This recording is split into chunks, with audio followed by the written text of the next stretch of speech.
You know, those of you who know Mike know that this is about the tamest version of Mike Novogratz that you're ever going to get. He just came from his daughter's graduation at Princeton, so he dressed up. I was expecting something a little edgier, so I went and found orange like the shoes edgiest on. footwear in my closet that I could find, and look at you, you're A bore. We are going to be talking about crypto. That was a great way of introducing this conversation. At some point along the way, I'm going to give you and the audience the opportunity to ask questions of Mike. I hope, I would imagine you've got some burning questions, because what we're here to talk about, what Mike is here to talk about, is cryptocurrencies as an institutional asset. Before we begin, let's turn again to our survey. You have the little clickers on your chairs. I would appreciate it if all of you could participate. I've seen a lot of them sitting on the floor, so just pick it up, grab it, and answer this question. Cryptocurrencies will be A, bigger than the internet, B, disruptive, but mainly to traditional banking, C, something like digital gold, or D, a speculative fad with no intrinsic value whatsoever.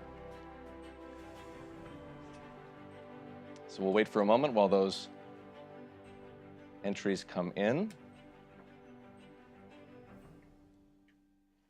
And the survey says? Ah, the skeptics. So, Mike, you've got some work to do. We're going to redo that survey after this 30 minutes. So, I don't think it's a stretch for me to guess, Mike, that you would have voted for A on that list. You know, I would have been A-, to be fair. I see this crypto revolution as Internet 3.0. I mean, the Internet really did change everything about the way we live. And I do think in 15 years, we'll look back and the blockchain will have changed a ton.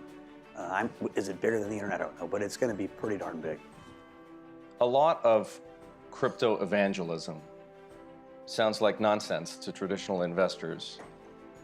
You were, and you are still, a dyed-in-the-wool macro guy, right? Yes. You worked at Goldman, you worked at Fortress. How did you make the journey from Wall Street punter to true believer? Help people along that road. Sure. So crypto is a perfect asset to start with for a macro trader.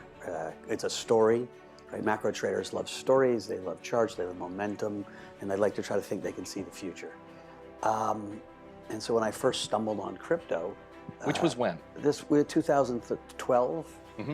While still at Fortress. While still at Fortress, right in the middle of the European financial crisis, 4 years after the big financial crises. I looked at it and I was like, well, at that point, if you remember, we had real serious investors thinking that hyperinflation was on the way. Right? I remember Paul Singer from Elliott Investors, one of the greats, was wanting to put Ben Bernanke in jail for treason because he really thought he was going to inflate away the value of the dollar. Think about that for a second. And so you had this sense of nervousness around fiat currencies. You had this sense of distrust amongst the central banks and, quite frankly, the financial institutions. In 2008, we thought J.P. Morgan was going out of business. Lehman did go out of business. And so it felt like an easy play in that there was this amazing new technology and there was this story that we could have a distributed trust. You wouldn't need to trust the center. And so I saw libertarians, anarchists, cypherpunks, and really people that were worried about inflation all deciding this would be, a new asset. And so I just originally bought it thinking speculatively it'll go higher. And so I bought it for the money. We bought it, it was 96 bucks Bitcoin, and it went up to 1,000 pretty quick, and that was pretty cool. It took a little while for me to dig in and really understand why it's going to be a lot bigger than a speculative asset. Well, and that raises an important question. There are people here, so they might have heard a little bit of what you've had to say about Bitcoin already and crypto more broadly and blockchain, but they know where you come from, right? They know your background, they understand your financial DNA, as it were. Do you really, and I'll use that term again, do you really understand how it all works? Yeah, I'm getting close to really understanding it. So, listen, there's 3 parts of understanding this. So, what's unique about Satoshi's breakthrough, his white paper, it's almost 2 different Nobel Prizes. One of his computer science, creating this idea of a distributed trust ledger, a blockchain itself. The computer science there is really advanced. And right now, one of the problems in blockchain is none of the blockchains are fast enough. right? They haven't scaled fast enough. And as you get more people into this distributed system, it actually slows it down. And so there's all kinds of brilliant computer scientists working on fixing that scaling issue. There are 100 different blockchains out there with 100 different ways that they're going to fix the scaling issue. Part of my thesis is that the assumption that they're going to fix it. And I don't get that just willy-nilly. I was literally just at Princeton talking to the head of computer science there, and so many of the talented graduates are going into blockchain. You know, all across the world, you're sucking in this talent, working on this scaling. And so part of it was the computer science. The cooler part of it, in lots of ways, is this idea of token economics. It's using a token as an incentive mechanism to quickly create social networks where people are pulling in the same direction. And that opens up all kinds of new business models that we hadn't had before. And so you put those two things together, it is a very powerful force. The problem for anybody who even takes a mild interest in this is that getting up to speed, getting to where you are now, takes work, right? You started investing in Bitcoin in 2012 or 2013, and I know you got serious sort of in the early 2016 timeframe. And here we are, it's mid-2018. You've been spending a lot of time on this. Indeed. And still, you acknowledge that you don't quite get it all. Well, one thing to remember that this is a third grader, right? The Ethereum project, which was really the kind of leading project in kind of what I call blockchains right now. It's got a lot of competition, but it's the kind of, certainly the market leader, is 3 years old. And so we're dealing with a toddler, third grader, maybe a toddler, not a third grader. And so, you know, when you try to hold to the standard of a PhD student, it's not going to work. And so a lot of this. So these people don't, you don't have to understand it that well to participate? I think you have to understand the big picture, that there's a computer science breakthrough that's changed the way we will all do databases. Every single database, or almost every single database 15 years from now, will be a blockchain. Now, they might be private blockchains where you're running them in your own company, but it's a more effective way of organizing data. The revolutionary stuff are these utility tokens, or the token economics. And that really just takes a little bit of, you know, fleshing it out with your guys' business models. Does that business model make sense? What's been interesting is because it was such a mania, and remember, it was a 98% retail mania the last 2.5 years. Institutions weren't in it.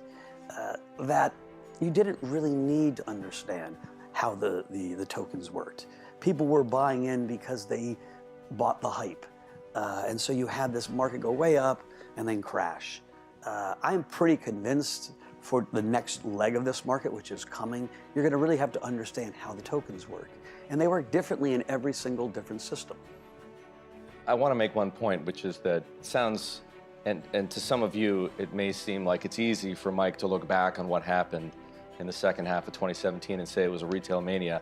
He and I spent much time talking during that period, and he said at the time that it was a retail mania. So it's not like you're redefining history there. On the subject of token economics, one of the barriers to, I'll call it crypto acceptance right now, is the dearth of use cases for token economics. And on the flip side, many of the use cases that have been proposed but haven't yet been implemented sound like solutions in search of a problem. Well, that's a little unfair. So to start with... It's my job to be a little unfair. It is. To start with, I said earlier, the blockchains themselves are really these giant shared global supercomputers that are there to process data that you want on the database. None of them are fast enough for industrial strength yet. We had one that just got started, or is just starting literally as we speak, called EOS. It was a project that raised money for a year, and that will probably be the first fast blockchain. Its critics say it's not as decentralized. There's some trade-off between how fast something can be today and how decentralized it is. But we'll start seeing projects built. And so up until now, projects like Funfair, which is going to try to disrupt online casinos, has been just a story. In the last month, there have been 3 or 4 projects that have literally just started their test cases. So Funfair is one. Gollum, which is a computer processing ICO is another. I think Augur is starting to do things.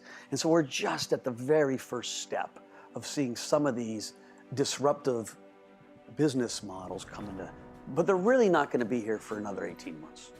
Really? Yeah. It's going to take that long. And so, most likely, listen, we had a retail bubble that popped, and now we have institutions that are marching slowly but surely towards acceptance. Markets always get way ahead of reality.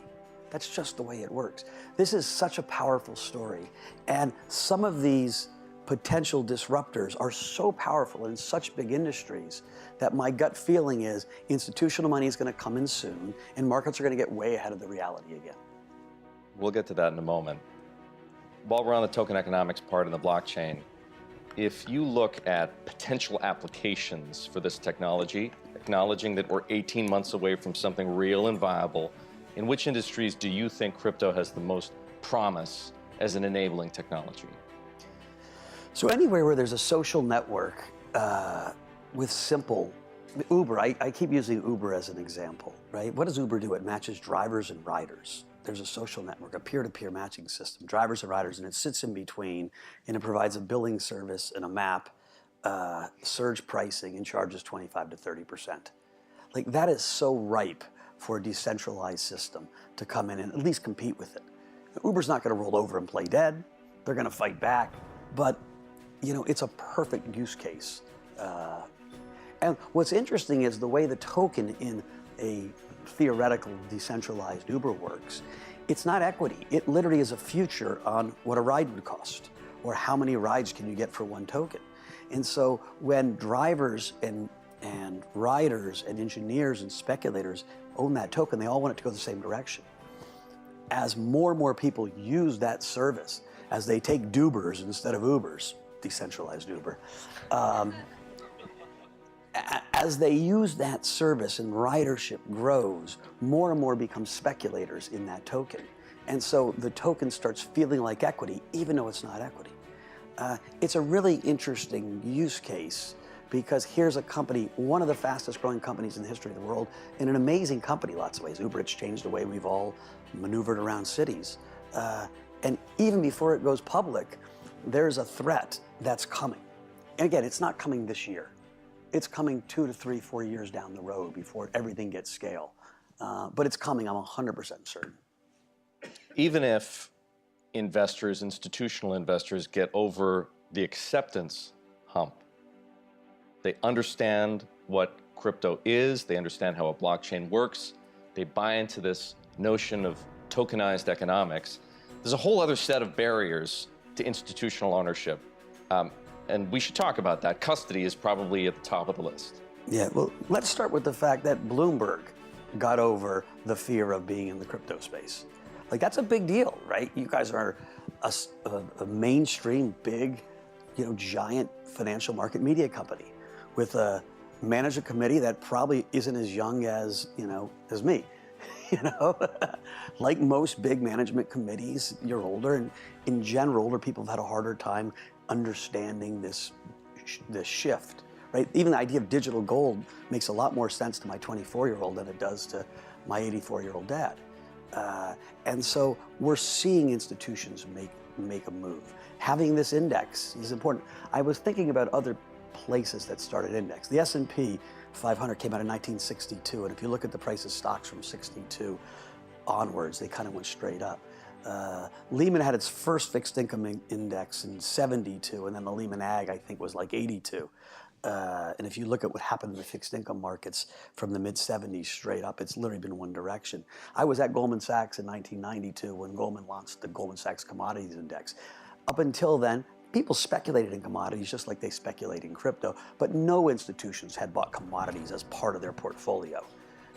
Goldman came out and said, hey, this should be part of your institutional portfolio. It's uncorrelated. These are the reasons. If you look at commodity prices from 1992 to 2008, man, you wish you owned a lot. And so this index, maybe we're 6 months early, maybe we're 2 years early, but crypto will be an asset class. Institutions will move into it. Custody is coming. I'm speaking to 4 or 5 major traditional custody players that are all working on figuring out how they're going to get involved.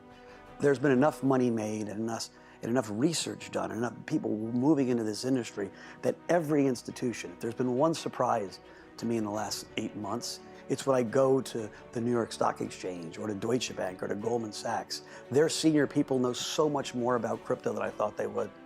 They are doing their work and they are getting ready to pull the trigger.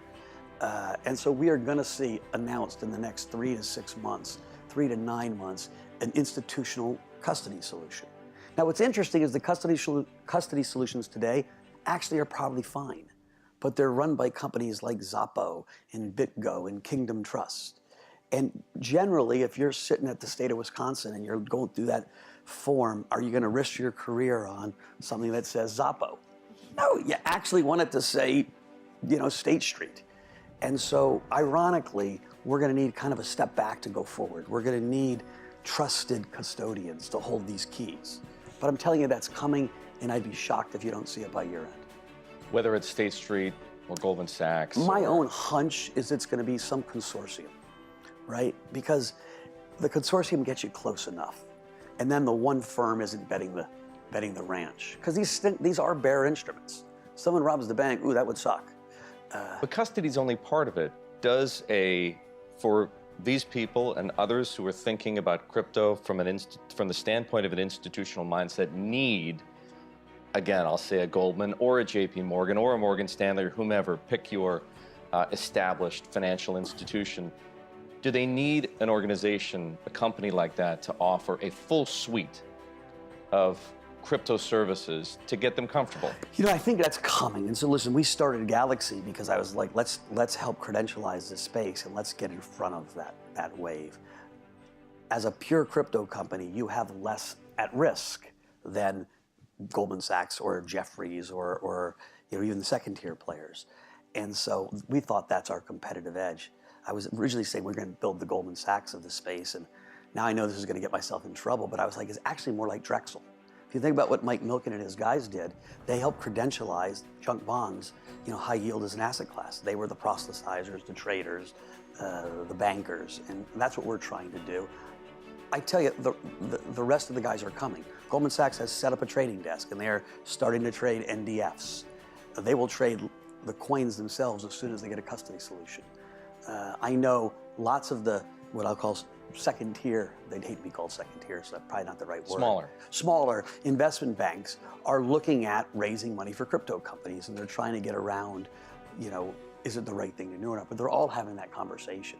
And so for me, it's a race to actually get established, get in business, hire world-class guys, and be in that business.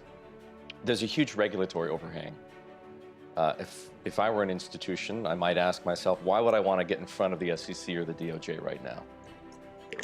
It's a great question. Listen, I started by saying the first 3 years were 98% or 95% retail.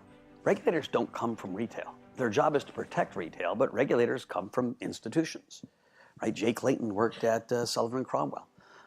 So they're talking to the guys they knew from the Goldman Sachs's, from the JP Morgans, the mortgage desks. If they're regulating mortgages, they call their guy. And so they missed this completely because there was no one playing on it.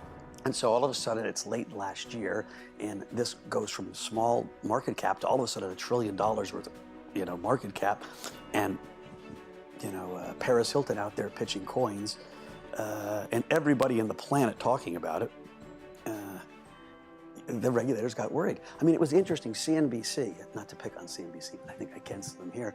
They literally had a show where they were one by one walking people through how to buy the Ripple, the XRP coin, literally when it was trading at $3.20, having moved from 20 cents 8 weeks earlier. From the day of that show, the thing plummeted. We were short. It plummeted all the way back to 50 cents. That was peak nonsense? Peak nonsense. But the regulators had to get involved. And so they are getting involved, and they're doing what they're supposed to be doing. The first thing is, wait a minute, let's calm things down, let's go after fraud, and let's go after market manipulation. So the first two things regulators are going for are fraud and market manipulation, and it's a good thing. The Department of Justice talked about market manipulation with these indexes inflating their volume numbers. It's all true. And so we're going to knock out some of the crap from the system. I actually think it's healthy. There are bigger decisions to make.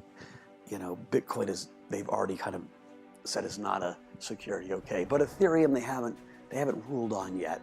I bet dimes to donuts.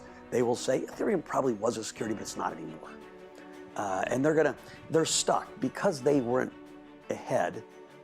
There is this group of tokens that were issued, probably 2,500 in total, but in reality, probably 200 that matter, that are in this kind of regulatory no man's land. And they got to figure out how to deal with that. And they're working on that right now.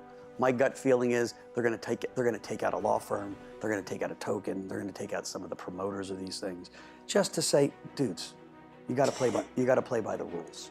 But when we're talking to them about going forward in the future, they're very constructive at wanting to see this new innovative way of financing companies, of bringing liquidity and access to markets to the general population that they never had.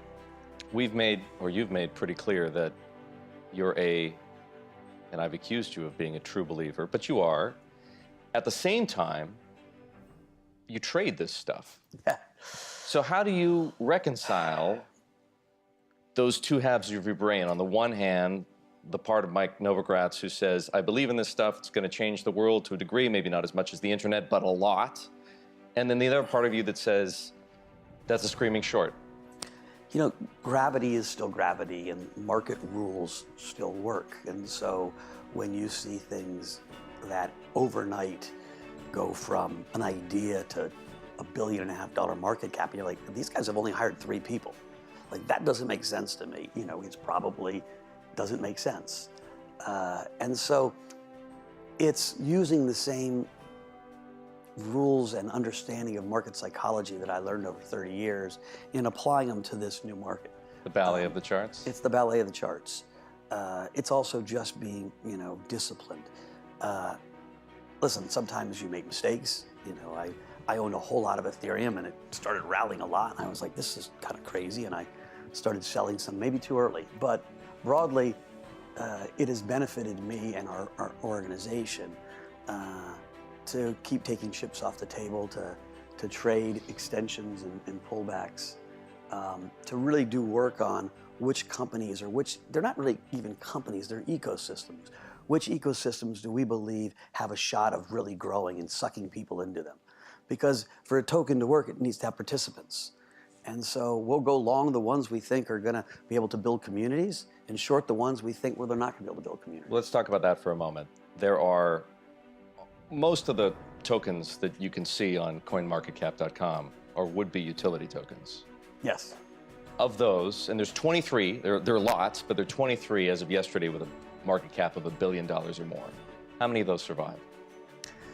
So think of it in a different way. There are 100 blockchains right now. So you can think of them in 3 buckets. Bitcoin by itself, because I really think it's going to be around for a long time and it's going to be decentralized gold. But it will not be the blockchain that all the cool stuff gets built on. Personal opinion, but I'm pretty certain I'm right. Then there's 100 blockchains, these supercomputers that are going to process, that everything's going to get built on top of. There's no need for 100 blockchains. That will go down to 3 to 5. Now, 40 of them are in China alone. So let's say 60 non-Chinese, 3 to 5. And those will probably be based on some difference in how centralized they are. How secure do you need your project to be? Do you need 18-inch bulletproof glass or 36-inch bulletproof glass? And the market's going to sort that out. But you don't need 100. And so a lot of those will either go to zero or there will be a merger. They'll combine. I'm not positive how that plays out, but it's going to be really interesting to watch. Your best guess right now, which of the 3 to 5? I think Ethereum and EOS are both really interesting projects. I think Telegram, which hasn't even started yet, is something you've got to watch. Right? They raised $2 billion. They have 210 million users. They've got a world-class CEO and his brother who's a world-class engineer. Remember, these blockchains are open source. So they can say, you know, we're starting tomorrow and we're going to take Ethereum, the Ethereum blockchain, and start from that. And they're collaborative. And so it really is, can you build a community? Well, they've already built a community of users, and can they build a community of developers? And the question would be, with the $2 billion, it gives them a shot. One of the reasons I think EOS has a shot, they have a $5 to $6 billion war chest. So these aren't like small little companies anymore. Like $5 to $6 billion in the war chest gives you a lot of oomph to attract people to build your ecosystem. Is there one you're most bullish on? In the short run. EOS? EOS, yeah. EOS. You predicted, Mike, when we spoke back in September, that crypto, and again, just to sort of keep things real here, we talked about this in a sort of a big way for the first time back in September. And at the time, Bitcoin was in the 4,000 neighborhood. And he predicted that crypto, broadly speaking, was going to be the biggest bubble of our lifetimes. Was that the December bubble, or does that bubble have yet to happen? That was 96, not even 99. And so you think Hang about on it. A second. Say that again? That was 1996 internet, not 1999 internet. So here, let me just use some metrics. The total market cap in January, if you add in coins and private companies and everything else, was probably at $1.2 trillion, right? Hold that thought. That's 2018 dollars. The internet bubble in 1999 got to 6 trillion before it crashed to 1 trillion. So take $1999, think what an apartment in Toronto or New York or Tokyo cost in 1999 versus today, right? Probably 2.5 to 3x. Take the fact that this is a global revolution, right? In the internet bubble, you only really could buy if you were, it was only a US thing. It was rich US people participating in there, upper middle class to rich US people participating. This is global. There are kids in Bangladesh buying coins. It is monstrous in Tokyo and in Korea and in China and in India and in Russia. And so we've got a global market, a global mania. And once institutions come in, that 1.5 trillion is going to look small. This will feel like a bubble when we're 20 trillion. And it's going there. And it'll go there. And it won't go there right away. It'll go there because what's going to happen is one of these intrepid, pension funds, Texas Teachers, State of Wisconsin, Canadian pensions, somebody who's a market leader is going to say, you know what? We got custody, we got Goldman trading it. The story I believe, Bloomberg's involved. They've got an index I can track my performance against, and they're going to buy. And all of a sudden, the second guy buys, and then you hit the tipping point. In the same FOMO that you saw in retail, because people are going to be like, it is real technology, and they are going to try to disrupt almost every industry, from cloud computing to Airbnb to Uber, forgetting the other side of the token game, which are less exciting but just as powerful, securities tokens, where we're going to fractionalize art. We're gonna sell mini shares in real estate, and so there's just so many innovations that this opens up that are coming. That animal spirits will get the best of investors again, and the market will get ahead of the reality. So on that uber optimistic note, duber optimistic note, if you prefer, yes. Should we open it up to a few questions from the floor? Raise your hand. We'll get you a microphone right here. Yeah. And if you don't mind, just identify yourself so that Mike knows who he's talking to. Yeah, hi, Elliot Trexler with Global Return Asset Management. I, full disclosure, don't own any cryptos, but I follow it very closely, read a lot about them actually in some chat groups, and so I sort of feel like I'm neck deep in the research. I still can't wrap my mind around how, and I'm asking you to explain, how cryptos are different from, as an extreme example, used tennis shoes. The idea being, or a used couch, the idea being that it's really only worth what somebody else is willing to pay for it, whether that's in a closed network business system, and how that is still going to replace monetary currency, considering the volatility that exists with cryptos. So I don't think it's going to replace monetary currency. I really think where you're going to see cryptos have its big impact is taking out the rent takers, right? So if you think about the Uber example, Uber's a rent taker. If you think about the entire entertainment industry, right? I was giving a talk to this conference of 80 of the biggest bigwigs in media, and I was thinking to myself, I was like, you know what? You guys sit between the talent and the consumer, and crypto's coming after you. The guy asked me, he was like, why did I invite you for this thing? You just insulted all my clients. I really think that's the where you're going to see the big disruption. Governments can throw you in jail and they can fine you, and they're going to be very loath to lose control completely of their monetary policies and their currencies. And so I think where you're going to see regulation focus is on the currency side. Privacy coins are something that regulators and banks are really dislike. I'm not saying they will go away, right? But they're not going to be allowed to operate freely in the current regime, and I don't see the regime really changing. But no regulators care about competition if we're going to go after Airbnb in a decentralized version. And so I think, sometimes the focus on currency is a little misled. Listen, gold doesn't necessarily have a lot of use cases other than jewelry, but it's worth something because we say it's worth something. Bitcoin can be worth something just like your used tennis shoes, because in Bitcoin there's a limited supply. There seems to be an unlimited supply of used tennis shoes because they make them every day. But you've got a limited supply, and people are starting to say, hey, there's a store of value. There are 600 million under 25-year-olds in India. That's 2 Americas. Right? The world is young and growing fast. Young people are much more comfortable in a digital world than old people. Right? They grow up in their phones. If you look at the League of Legends Super Bowl that was played in the Bird's Nest last year in Beijing, 80 million people watched it on TV. That's more than the NBA games sometimes. League of Legends Super Bowl. And so this digital world is coming so fast. I use the example all the time, and my IR people laugh. They said, you got to get a new example, but I like this one. When I gave my mom digital flowers for Mother's Day, she slapped me. But when my daughter gets digital flowers from her boyfriend, she's like, oh, he loves me. It's a different world. And so the idea of digital gold is so much easier for a young person to understand than a guy with no hair or gray hair. But that's coming. So I gave you kind of 2 different answers to 2 different parts of the ecosystem. More questions. There's one. Is there one over here? Yeah, we'll go over here if we have one. Very simple question. Seems like the barriers to start up a new Bitcoin or a similar Bitcoin seem low. Is that your perception as well too? Well, the barriers to start a new idea have been low, but they're getting higher because you can start something, but it won't succeed without community. And so the barriers to building community are getting higher. And so quite frankly, we're looking at investing in, tokens or ecosystems that have resource, that have reputation in resource and participants.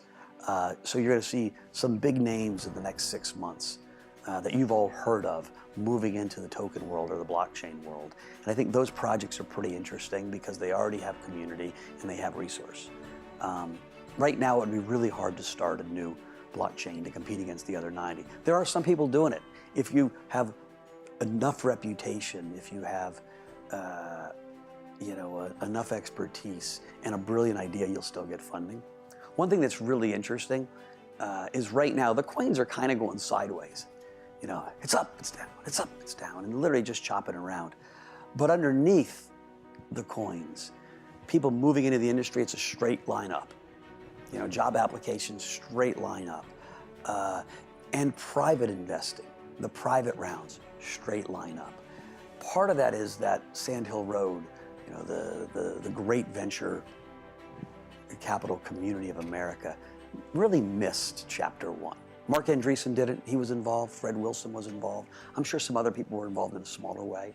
But broadly speaking, they didn't participate. And every deal now is getting funded by venture capitalists. And so maybe it's FOMO that they missed the first round. Maybe they're seeing something. These guys are not stupid guys. They're some of the smartest investors, of their generation. They're all now investing in this space. And so you actually have much more firm prices in the private rounds than you do publicly. Next one. Sure.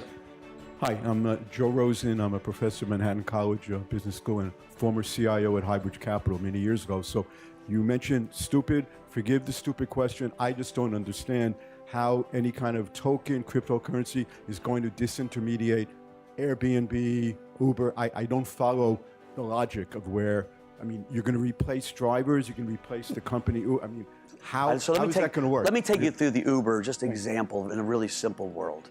So I hired a guy from Highbridge who was also skeptical, who was my CIO. And so let's assume me and Chris Ferraro, my guy, decide, Uber's got these 25 to 30% margins, or they're charging that fee. Let's go after Uber. So we get together and we put a business plan, and we say, okay, we need money. We need $30 million at least to hire the engineers to build the matching system to put this decentralized version of Uber on the blockchain. So we do an ICO and we sell some tokens and we raise this $30 million because we hire someone like Eric who hypes it up for us. He's now moved to investment banking, and so we build on top of, let's say we pick the Ethereum blockchain or the EOS blockchain. We build a matching system on this blockchain. We say take some of the money and we start advertising the same way Uber did. Hey, use Uber. We incent drivers. We give them some tokens. We give riders some tokens. And all of a sudden, the project starts. Now, it's open source, and so the community of developers can try to make it better. There's a whole constitution on how you would change things. Those tokens represent a ride. It's a future sale of a ride. And so all of a sudden on day one, you go onto your phone. You're not going to pay in tokens in your mind. It's going to be $8 instead of $12. It's going to be cheaper, so you're going to say, I'll take it. And you'll have a nice app on your phone just like you do now, but it'll say Duber instead of Uber. And maybe the first ride is going to cost $8, which will be one token. And so you'll either buy your token or you use your token, but it's $8, and it'll instantly convert it. As more and more people want to ride, the idea is that riders and drivers will hoard some of those tokens. They'll all function as speculators, you want to think about it. So if I've got a fixed supply of tokens and more people start hoarding just little pieces of them, the price of the token goes higher. The price of the token starts to feel like an equity. Hey, but it doesn't change the driver's business model. He still has inputs, right? Gas, car payments, insurance, those are his costs, and his revenue are going to be, he gets paid in these tokens, which he instantly can convert to cash, or he can convert some of it to cash and keep some in tokens. And so why does it work? Because all of a sudden, the driver and the rider, they feel like owners. And so it's like an Amway sales force. Hey, use Duber, don't use Uber. Everyone in the system has a vested interest to get more people in the system. And so you're using this token to create the social network, and you do it fast. And we see in small scale how this works. And so this is the big experiment that you're gonna see. You're gonna see it play out live time over the next 2 to 4 years, where you're gonna see some of these systems either work or not work. But we've seen big open scale projects work in the past. And this is open scale with an incentive mechanism. Mike, I'm afraid, folks, that we don't have time to continue. I know that we could talk probably for another half hour and answer questions. I want to thank Mike Novogratz for being here. A round of applause, please.